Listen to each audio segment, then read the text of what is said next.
A meeting of the Pennichuck Water Special Committee is being held today, April 10th, 2024, at 7:30 p.m. in the Aldermanic Chamber. Let's start by taking a roll call attendance. Mr. Clerk? Alderman Moran. Alderman Jettie. Here. Alderman Govea is here. Alderman O'Brien. Alderman Clee. I am here. That is 3 members, and we do have a quorum.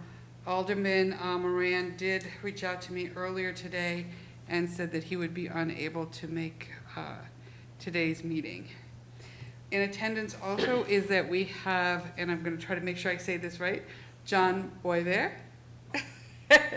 and George Torres from Pennichuck. And I'm going to ask the 2 of you if you'd come up. And while you're coming up, I'm going to ask if there's anybody in public comment. Seeing nobody else in the seats, we'll move on to communications. Mr. Clerk? Communication from John Bovair, Chief Executive Officer and Chief Engineer of Pennichuck, in regard to notice of annual meeting of sole shareholder and proxy statement, proxy card, and annual report to the sole shareholder. I'm going to make a motion to recommend that the sole shareholder appointment, John J. Bovair or Donald L. Ware, as proxies to represent and vote as designated hereon all shares of common stock of Pennichuck Corporation, to elect Scott A. Cody, Ronald J. Houle, and Sarah Fillsbury to Pennichuck Corporation Board of Directors as Class C directors, each for a 3-year term and until their successors are elected and qualified, and to authorize the mayor to transmit by proxy card the vote of the sole shareholders to the Board of Directors of Pennichuck Corporation by roll call. Mr. Boyer, I'm trying to say it properly. Did you want to speak? And Be happy to. I mean, this is, we have elections and re-elections on a frequent basis. At least every year we have a turnover. What you see here is a re-election of Sarah Pillsbury. Sarah had filled an open slot, I believe, about 1.5 years or 2 years ago. So this is closed out that term, so she's up for re-election here. And then we have 2 new board members that we are bringing in to bring the board up to 12 of the maximum 13. Mr. Houle is a certified public accountant who lives in the town of Amherst, and Scott is the resident of Nashua, has a history with the community, been here forever, and works at the Southern New Hampshire Hospital and does a great job for them. And so we're very excited to have both of those 2 candidates joining the board, as well as Sarah Pillsbury, should the aldermen approve of them. just for the record, Alderman O'Brien entered the room at 7:33. And I'm sorry, I didn't mean to cut you off if No I worries. did. Just for the board, you were saying that you were at 12 of, I'm sorry, how many was that? I think it's 12 of 13. Yeah. So there's still one more space, but I think it's always what they look to do is fill certain skill sets that round out a board and give it a very diverse group of professionals and skill sets. And I think, they're looking, to retain that one position depending on what may or may not happen. People come, people go. Unfortunately, about a little over a year ago, we lost Preston Stanley, and Mr. Stanley was just a great board member to have. But you have to be prepared because people do depart, and they look to bring certain skill sets in. Some may be legal, some may be technical, some may be financial, but you try to build a board that brings a lot of different views to the table. And there are certain requirements of your board to fulfill, like you have to have representation for a certain district, et cetera? That's correct. Yep. There's I think a requisite of 5 from the city of Nashua, and I'm going off, George can help me if I'm here. One from a water system that's outside of Nashua, a few members that are at large, and another member which from the Merrimack Valley Water District, which is actually our chair, George Bauer, the chairman of the board, represents them. So, And I think George Torres had mentioned to us that the 5 from Nashua cannot ever have held an elected position. And I said, darn it, that means I can't. They can, but it has to be separated. There's a certain time frame Certain that they have timeframe, to yeah. be off. Yeah, because if you think, I believe that, Scott, who's entering the board, was a former, was on some committees. I'm not sure if he was elected or not. I don't Okay. recall right off the Yeah. bat, but he had been involved with the city before, so. Okay. Are there any questions? Mr. Clerk, could you please call the roll? Alderman Jettie. Yes. Alderman Govea is a yes. Alderman O'Brien. Yes. Alderman Clee. Yes, It's 4-0. and that's 4 yeas, and that passes. That motion carried. Mr. Clerk? Oh, I'm sorry, this one's for me, I apologize. There being no objection, I'm going to accept the communication from John Boyer, Chief Executive Officer and Chief Engineer of Pennichuck, in regards to Pennichuck's audited consolidated financial statements for years ended December 31st, 2023, and December 31st, 2022. I will accept that communication and place it on file if there are no objections. Okay. Unfinished business, There is none. new business resolutions, There is none. new business ordinances, There is none. general discussion. Are there any comments or questions? Alderman Jettie? Yep, regarding the financial report, is there anything that we ought to know about? Are there any problems financially or potential problems? I'll I'll go ahead and answer that. So to answer your question, first off, the audited financials were issued by our external audit firm, Markham. It was issued without the terminology they specifically use. It's escaping me right now. But it was a clean opinion, basically, which has been the case since I've been, associated with Pennichuck since 2006. As far as any overriding issues, 2023 was a difficult year overall.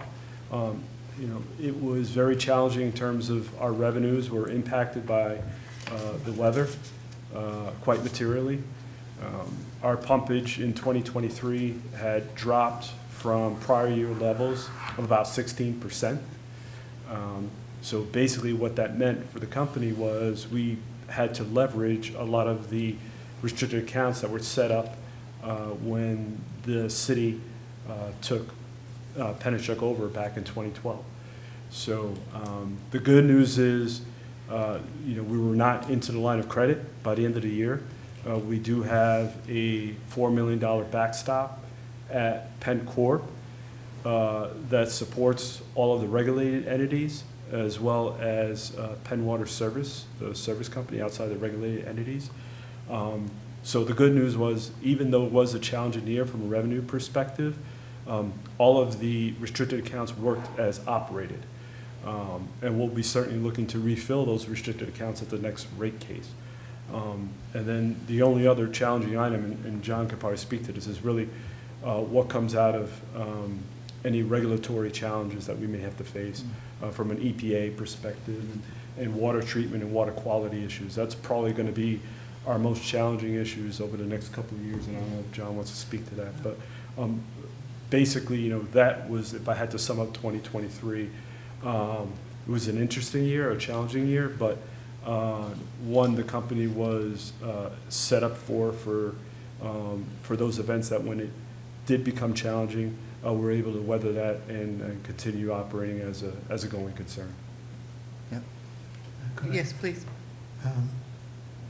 So in the news today, at the last time we met, you were asked about, or I think it was Mr. Weir who Yeah. answered the question about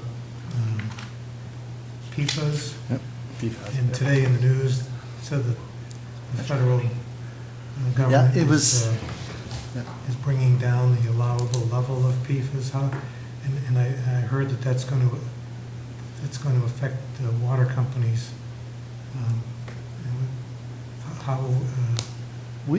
It was really nice to grab your morning cup of coffee and see the EPA's announcement on my phone at 5 o'clock this morning. But we knew it was coming, and we knew it was there. The standards that were announced are definitely considerably lower. We're seeing standards that are lower than New Hampshire had set them a few years ago. But we expected it. I mean, the industry as a whole expected it, but it is going to impact water systems throughout the country. There's no question about it. We've striven to really be proactive in our monitoring and our assessment of our systems and knowing, where our concerns and our issues and liabilities are with respect to, how do we comply. And we have a really good handle on that. We know that right now, the way that we're running our systems and managing our systems, that we are in compliance with the standards as they are now. They will, however, I will say this, they, as a going concern, they are going to require greater amounts of diligence because the standards are so low. There's not a lot of room for error, and we've got to be very diligent in there. And also too, and that comes with, we use granular activated carbon as our filter media, which is great. It's one of the recommended treatment technologies. But we know that there's only 2 people in this country that manufacture granular activated carbon. So when everybody starts using carbon, we do know that the cost of treatment and the cost of that carbon is going to go up. It's just simply supply and demand, although they've been, the manufacturers have brought in more capacity online. But we will see that. You're going to see that going forward. It's like anything where we're hoping that industry, there's some pretty smart people out there that are looking for better and better and more effective ways to treat this. So over time, we would like to think that technology will evolve and become much more efficient at treating for these. But it is a very, very low standard. When you talk about parts per trillion, it's like, 12 zeros to the right of the decimal place before you really hit your first one. That's a really, really small number. And so it will be a challenge, but as I said, we have the technology in place. We are in compliance with those standards now, but it will require additional diligence going forward, without a doubt, for everybody. Follow-up, yes. So how are you going to do that? Do you just increase the thickness of the carbon medium that the water goes through? There's a number of ways to do that, and with the existing facility that we have, which we'd love to have you come take a tour of it sometime. You can see it. But we really can. And what we do is we actually increase the frequency that we have to change the carbon out. Okay, so we have a company that comes in, removes the granular activated carbon, they bring it off, and they'll do regeneration and stuff with it. But then they give us new carbon back because the carbon think about it as a sponge, right? And you pour water on it, then all of a sudden the sponge can't hold any more water, and then it will run across the countertop, right? And so kind of the carbon is very similar to that sponge. It'll absorb enough, but once it can't take any more, we start our monitoring. We do very frequent monitoring and testing of the water to know what's going into our filters and coming out of our system.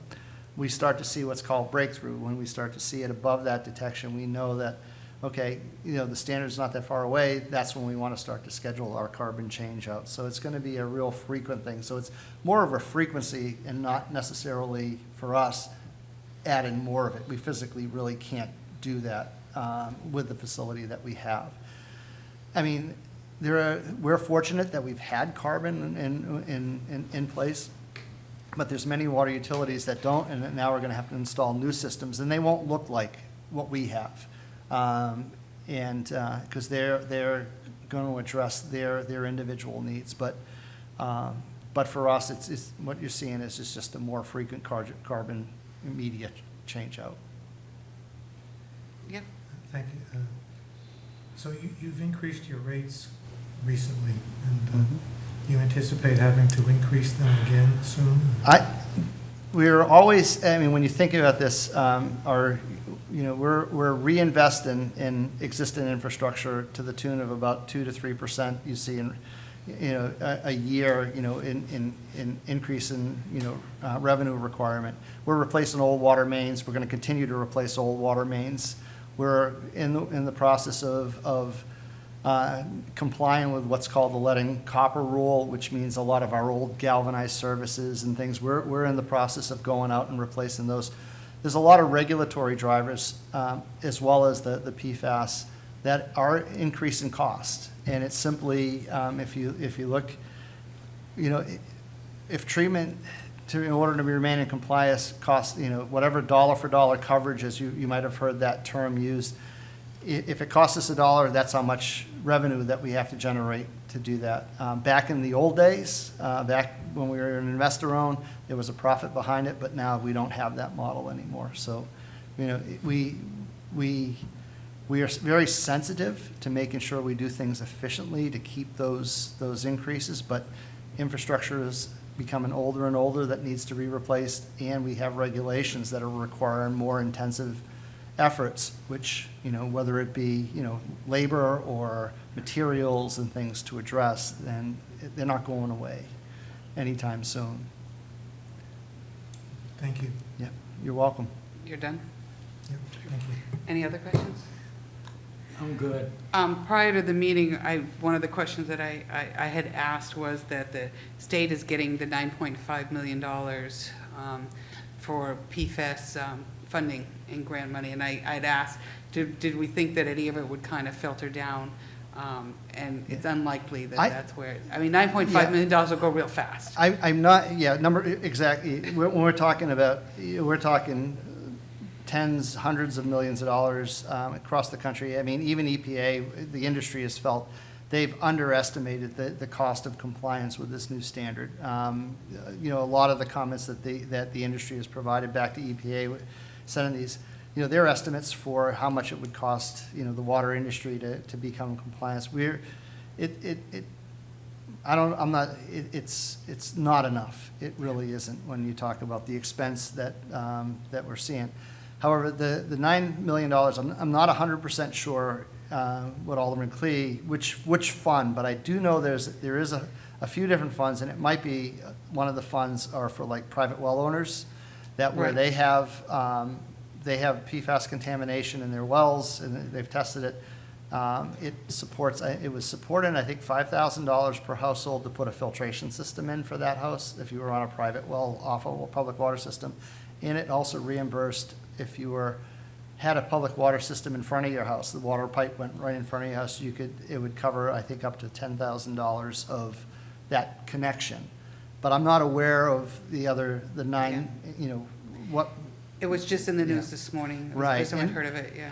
And I know that there's some other funds that were set aside, a year or two ago, that a lot of the grant portions of those funds are gone, but there's some really good low-interest loans that we're looking to take advantage of because we have some treatment plant upgrades that we're scheduled to do. And if we can leverage those loan funds at lower interest rates than we get on the regular bond market, we want to take that lower interest loan, take 3.5% over 5.5% any day. Well, it's also the issuance costs. Yeah, the issuance, associated yeah. with the Right. bonds, which could run in the hundreds of thousands of Right. dollars. That's correct, yeah. Right. And I did want to thank you also prior to the meeting when we were talking, Mr. Boyver commented about the fact that they're going to try to take advantage of the potential state loans, which would be a much higher, as he was just stating, a much higher, rather than doing the bonds. Yeah. And that there is plenty of money right now, at least as far as the state loan system is concerned, because people have been trying to fight for the grants. Yeah. Everybody And- wants the grant, Yeah. so, and I mean, it is what it is, and I think that we're at the point where, if that money's there and we've got to do the work anyway regardless, we might as well take advantage of it, of a lower interest rate, and it returns some money back to the state where they can reuse. Yeah, exactly. It's With kind of this- nice. Instead with of going to small- Wall Street, it goes to the state, back to the state. With a small bump. Alderman O'Brien, did you have any questions? No, just, you're offered a tour of the facility. It's a good idea to Yeah. look at the matting. It's a good- Alderman Jettie, I do highly recommend it. I saw it during a 4-alarm fire Oh, many yeah. years ago. So I had a real close encounter of the third time with it. But we did put it out. You know? Yeah, that was, I wasn't around the company, but I do remember driving in my car and hearing that there was a fire at a water plant in Nashua. And I remember How hearing, does that happen? well, I'm like, wait a second, yeah, I think that was in the, was it 19, I can't remember. Oh, But don't date me now. I was just out of college, I think, if I remember right. So that was only a couple days ago. Yeah. Just a few days ago. Yeah. Yes, and I too was gonna recommend, the tour. A couple of years ago, we actually did a tour where you guys had a bus, actually brought us from one place to the Yeah. next and so on. It really was interesting to see, to follow the water, to Yeah, see we how it had- went from one system to another. It was Yeah, we very have interesting. over there, we have our distribution facility where all of our, construction crews and everybody are based out of it. That's just over the brook in Merrimack. And then we have the treatment facility, but we'd be more than, happy to give you a look around.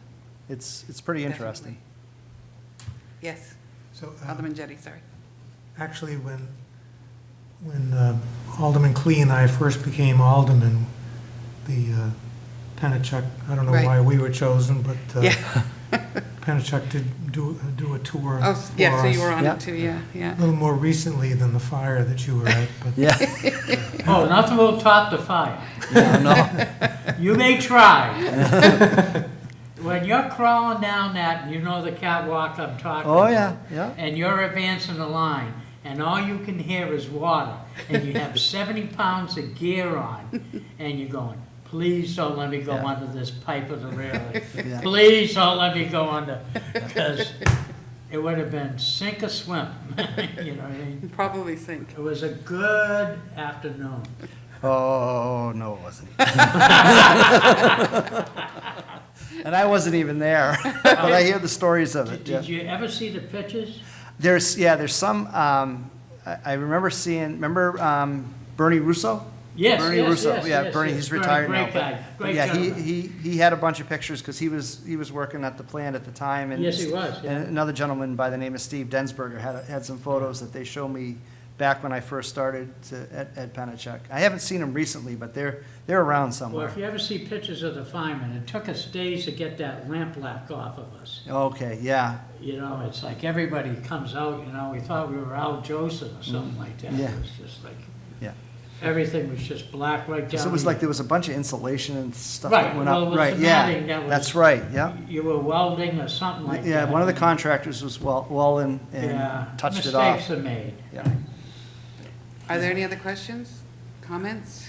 Okay. I'm going to open for public comment, but I see there's no public here, so remarks by Alderman? Alderman O'Brien? Thank you, Madam Chair. I would like to make the motion to adjourn. And all those in favor? Aye. Aye. And the meeting is adjourned at 7:53 PM. And thank you.